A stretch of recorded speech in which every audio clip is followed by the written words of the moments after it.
Welcome back to my channel all story kids. Akbar Birbal की कहानी। इस कहानी का शीर्षक है असली माँ कौन है। एक बार शहंशाह अकबर के दरबार में बहुत ही अजीब मुकदमा आया जिसने सभी को सोचने पर मजबूर कर दिया। हुआ यूं कि बादशाह अकबर के दरबार में दो महिलाएं रोती हुई पहुंची। उनके साथ में लगभग 2 या 3 साल का सुंदर सा बच्चा भी था। दोनों महिलाएं लगातार रो रही थीं और साथ ही दावा कर रही थीं कि बच्चा उनका है। अब समस्या ये थी कि दोनों शहर के बाहर रहती थीं, जिस कारण उन्हें कोई नहीं जाता था।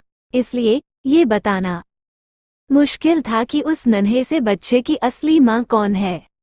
अब अकबर बादशाह के सामने मुसीबत आ गई कि न्याय कैसे करें और बच्चा किसको दें। इस बारे में उन्होंने एक एक करके सभी दरबारियों की राय ली, लेकिन कोई भी इस गुत्थी को नहीं सुलझा सका। और तभी बीरबल दरबार में पहुंच गए। बीरबल को देखकर बादशाह अकबर की आंखों में मानो चमक आ गई हो।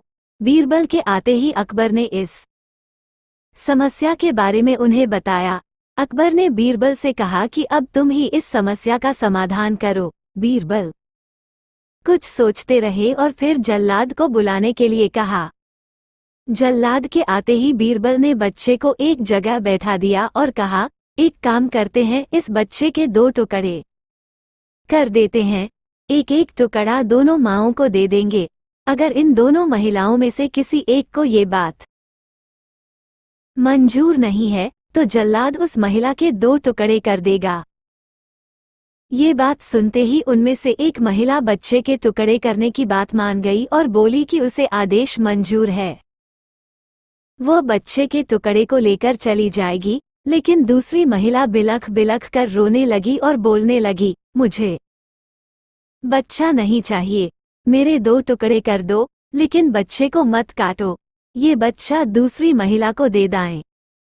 ये देखकर सभी दरबारी मानने लगे कि जो महिला डर की वजह से रो रही है वही दोषी है। लेकिन तभी बीरबल ने कहा कि जो महिला बच्चे के टुकड़े करने के लिए तैयार है उसे कैद कर लो, वही मुजरिम है। इस बात को सुनकर वो महिला रोने लगी और माफी मांगने लगी, लेकिन बादशाह अकबर ने उसे जेल में डलवा दिया।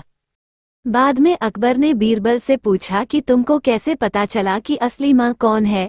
तब बीरबल ने मुस्कुराते हुए कहा, महाराज, माँ सारी मुसीबतों को अपने सिर पर ले लेती है, लेकिन बच्चे पर आंच भी नहीं आने देती। और यही हुआ।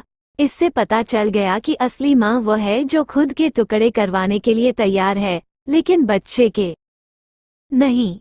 बीरबल की बात सुनकर बादशाह अकबर एक बार फिर बीरबल की बुद्धि के कायल हो गए। कहानी से सीख। इस कहानी से हमें ये सीख मिलती है कि हमें कभी भी किसी दूसरे की चीज पर अपना हक नहीं जताना चाहिए। साथ ही हमेशा सच्चाई की ही जीत होती है और समझदारी से काम लेने पर हर समस्या का हल निकल आता है। ऐसे ही रोचक और मजेदार कहानी के लिए मेरे चैनल को सब्सक्राइब और ज़्यादा से ज़्यादा लाइक और शेयर करना ना भूले। Thanks for watching.